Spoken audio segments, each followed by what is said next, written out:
Here we have these SMART goals for hypertension and diabetes management.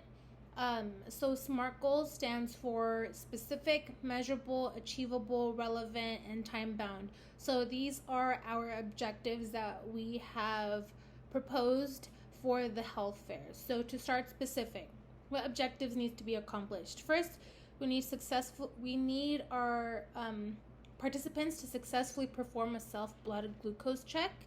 They need to identify parameters for hypertension and identify adverse effects of uncontrolled hypertension and diabetes. Measurable. So we need to be able to quantify these goals.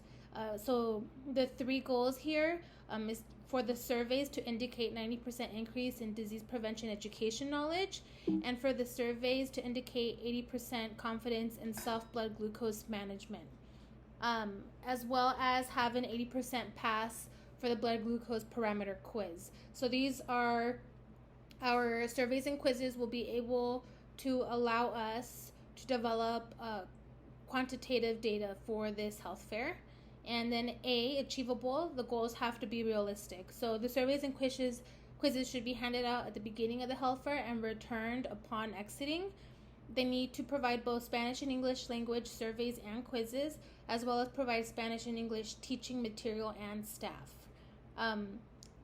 R represents relevant, so the goals have to be relevant to our overall goal, right, in the health fair. So the objectives directly represent primary and secondary intervention strategies in chronic disease management and prevention.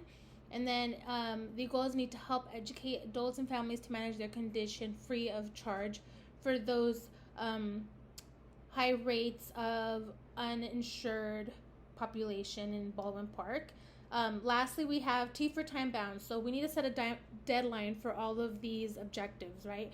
So the education, surveys, and quizzes are conducted within the day of the health fair, and then the objectives need to be met at the end of the health fair.